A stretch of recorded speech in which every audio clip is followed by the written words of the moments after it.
বিকালবেলা ঘুম থেকে ওঠার পর ভাবতেই পারিনি যে ওয়েদারটা এরকম বদলে যাবে। আবহাওয়া দপ্তরের নিউজে শুনেছিলাম যে বৃষ্টি হবে, কিন্তু এরকম করে চেঞ্জ হয়ে যাবে ওয়েদার, এই ধাপসা গরমে কিছু না হোক গরমের থেকে একটু স্বস্তি পাওয়া গেছে। ছাদে এসে ঝোড়ো হাওয়া খাচ্ছিলাম, এমন সময় নিচে গিয়ে দেখি কারেন্ট চলে গেছে।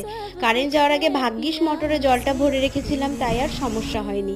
আর বিদ্যুৎ যা চমকাচ্ছিল, ঘরে জানলা তো খোলার উপায় ছিল না। রাত্রেবেলা মা করেছিল গরম গরম ডিমের ঝোল আর ভাত।